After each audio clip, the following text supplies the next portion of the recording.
ఎందుకంటే నేను ఆ రోజు గొడవ జరిగినప్పుడు నా ముందర డిఆర్ఓ గారు ఉన్నారు, నా ముందర ఆర్డీఓ ఉన్నారు, నా ఎదురుగా కొంత ముందరగా జాయింట్ కలెక్టర్ గారు ఉన్నారు.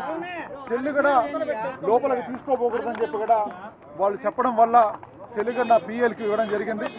అలాంటిది నా పేరు ఈ కేసులో 52 రోజుల తర్వాత రాజకీయంగా ఎదుర్కోలేక ఈరోజు ఇలాంటి కేసుల్లో మమ్మల్ని నిరికిచ్చి ఏదో భయపెట్టాలి, ఏదో భయభ్రాంతులకు తీసుకురావాలి, కాన్స్టిట్యున్సీలో తిరగనీయకూడదని చెప్పి ఈరోజు పులివర్తి నాని గారు చూస్తున్నారు. పులివర్తి నాని గారు ఒక్కడే చెప్తున్నాం, చంద్రగిరి కాన్స్టిట్యున్సీ అనేది మీ సొత్తు కాదు. 1,00,000 ఓట్లు ప్రజలు మాకు ఇక్కడ ఓటేసి ఈరోజు గెలిపించడం జరిగింది. మీరు ఇదొక్కటే కాదు, బుల్లెట్లతో కాల్చినా కూడా చంద్రగిరి కాన్స్టిట్యున్సీ నుంచి వెనకపోయే క్వశ్చనే లేదని కూడా మీకు ఇక్కడి నుంచి హెచ్చరిస్తున్నాం. తప్పకుండా మీరు చేసే భూదందాలు కావచ్చు, మీరు చేసే ప్రతి ఒక్కదానికి మేము ఎదురుగా నిలబడతాం. మా ప్రతిపక్షానికి, మా ప్రజలందరికీ కూడా ప్రతి ఒక్క దాంట్లో కూడా మేము కూడా వాళ్ళకి తోడుగా నిలబడతామని కూడా ఇక్కడ ప్రెస్ ద్వారా మీ ద్వారా తెలియజేస్తున్నాం. అదే అన్న, నా సెల్లు ఒకదా చెక్ చేసుకుంటే గత 3 రోజులుగా ఆన్లో ఉంది. 2 రోజులు, ఒక 5 రోజుల ముందు నేను ఇక్కడ తిరుపతిలో కూడా ఉన్నాను. ఢిల్లీకి కూడా జగనన్న ప్రోగ్రామ్ అయితే ఢిల్లీకి కూడా పోవడం జరిగింది. ఒక ఫోన్ చేసి ఇట్లా విచారణ ఉంది రమ్మంటే బ్రహ్మాండంగా వచ్చేవాడిని. ఏది లేకుండా రేపు తెల్లారి అంటే ఈరోజు 11 గంటలకి మా ఫ్రెండ్ మ్యారియట్లో దుబాయ్లో ఉంది. ఇదే ఈరోజు ఈవినింగ్ 11 గంటలకి నా ఫ్లైట్ చెన్నై బుకింగ్ టికెట్ కూడా మీ అందరికీ చూపిస్తాను. ఇదే రోజు 11 గంటలకి నా ఫ్లైట్ టికెట్ కూడా ఇదే రోజు రాత్రి 11 గంటలకి నా రిటర్న్ టికెట్ కూడా ఉంది. ఎల్లుండి షిరిడి ప్రోగ్రామ్కి 1800 మంది చంద్రగిరి కాన్స్టిట్యున్సీ నుంచి మేము పోవాలని కూడా నిర్ణయించుకోవడం జరిగింది. ఇవన్నీ తెలిసి కూడా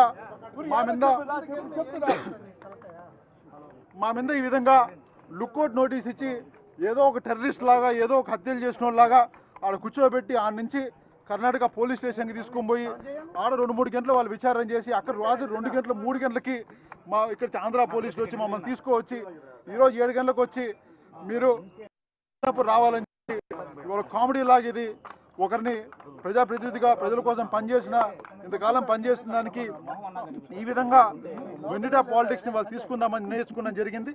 తప్పకుండా దీనికి సంబంధించిన ప్రతి ఒక్కరిని కూడా తప్పకుండా లీగల్గా కూడా ఫైట్ చేస్తామని కూడా తెలియజేస్తున్నాను.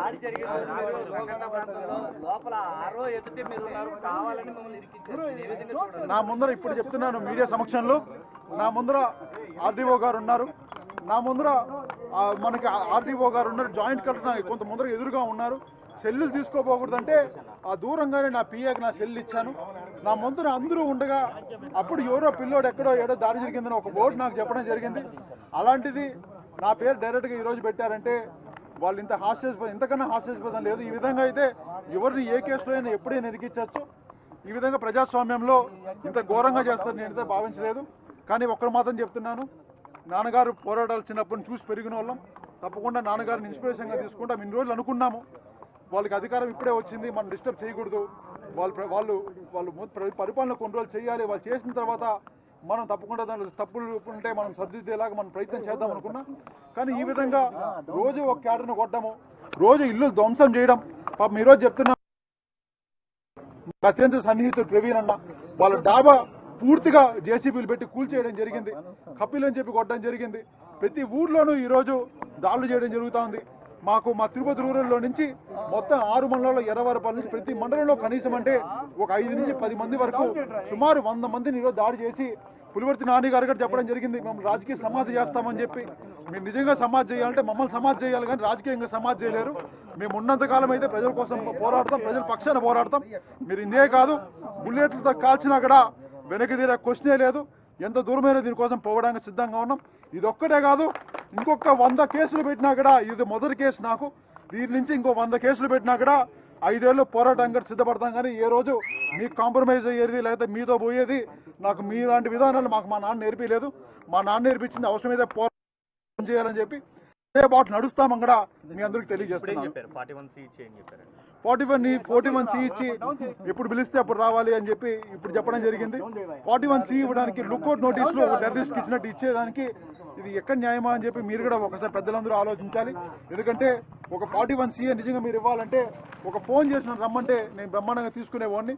అలాంటిది ఇన్ని రోజులు గత 2 నెలలుగా వదిలేసి ఊర్లో తిరుగుతూ వదిలేసి ఈ రోజు అడుగు పోతా అంటే టెర్రరిస్ట్ని కూర్చోబెట్టినాడు. అక్కడ 4-5 గంటలు కూర్చోబెట్టి రాత్రి పోలీస్ స్టేషన్కి తీసుకొని పోయి అక్కడ 4-5 గంటలు కూర్చోబెట్టి మళ్ళీ ఇక్కడికి నన్ను ట్రావెల్లో ఒక కార్లో పోలీస్ కార్లో తీసుకోవడం జరిగింది. తప్పకుండా ఇవన్నిటికి కూడా పోలీసులు అదేవిధంగా ప్రతిపక్షం ఒకరోజు సమాధానం చెప్పాలి.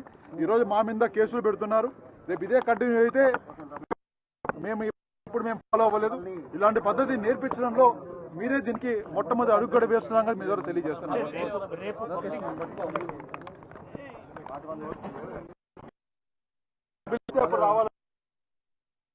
నియోజకవర్గంలో కార్యకర్తలందరూ కూడా చాలా కోపంగా ఉన్నారు మీ అరెస్ట్ పైన. వాళ్ళకి ఎలాంటి సందేశం? కార్యకర్తలందరూ కూడా సమన్వయం పాటించి ప్రజల కోసం మనం పోరాడే వాళ్ళం, ప్రజల కోసం మనం నిలదీసే వాళ్ళం. మనందరం ఇప్పుడే వచ్చింది కదా, వాళ్ళు పరిపాలన చేసుకోవాలి కదా అనే ఒక ఆలోచనతో ఏ ఒక్కరోజు నేను కూడా బయట రాలేదు. వాళ్ళు ఇంకా ఆల్ ది బెస్ట్ గా చెప్పడం జరిగింది. వాళ్ళు ఎలక్షన్ అయిన తర్వాత ఈరోజు డైరెక్ట్ గా కార్యకర్తలు అటాక్ చేస్తున్నారు, వాళ్ళు ధ్వంసం చేస్తున్నారు. ఇవన్నీ నాన్నగారు తగ్గకుండా మీరు చేసిన తప్పని చెప్పి ప్రశ్నిస్తే మమ్మల్ని ఏదో విధంగా అణిచివేయాలని చెప్పి ఈరోజు డైరెక్ట్ గా నా మీద కేసు పెడితే నాన్నగారు లేదు మేము భయపడతాం మూడ్లో ఉన్నాం. అది వాళ్ళు పిచ్చి భ్రమ. తప్పకుండా ఒక కేసు పెడితే ఇంకా 100 అడుగు ముందేస్తాం కానీ వెనకడికి వేసే క్వశ్చన్ లేదంగా తెలియజేస్తాం.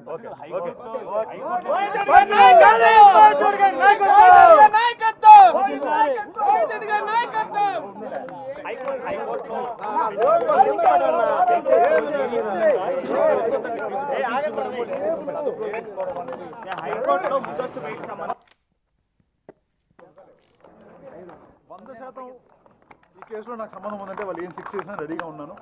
పులివర్తి నాని గారు మామూలుగా చెప్తా ఉంటారు ఈ గుడికి పోదాం ఆవిడ గుడికి పోదామని చెప్పి. నేను చెప్తున్నా ఆ రోజు జరిగిన ఇన్సిడెంట్ పాప నేను కూడా కొట్లా అది అబద్ధం అని చెప్పి మీకు కూడా తెలుసు.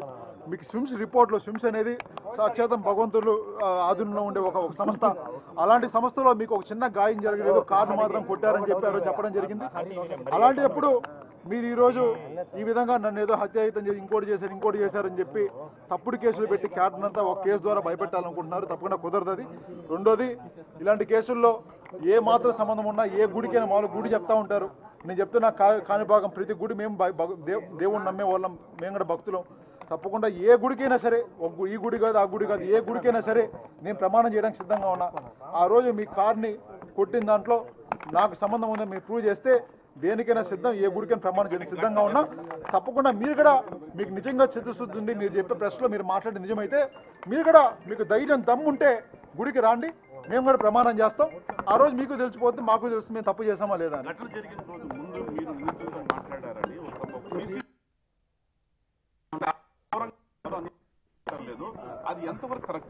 ఆ రోజు వాళ్ళతో మాట్లాడినట్టుగా నాకు గుర్తులేదన్నా. మార్నింగ్ ఇప్పుడు జరిగినప్పుడు ఆ ఇష్యూ చూడలేదు. అయిపోయిన తర్వాత మళ్ళీ 50 రోజుల తర్వాత అరెస్ట్ అయ్యి ఒక 20 రోజులు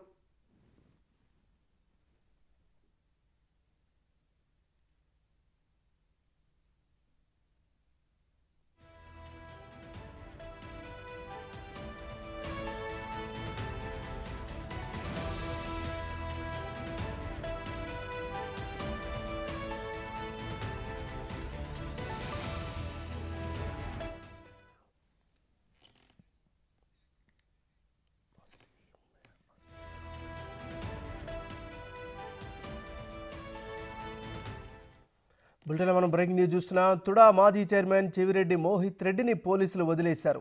41A నోటీసులు ఇచ్చి విడుదల చేశారు. నిన్న బెంగళూరులో ఆయన అదుపులోకి తీసుకున్న పోలీసులు తిరుపతి SVUPSకి తరలించారు. SVUPSలోనే మోహిత్ రెడ్డిని విచారించారు.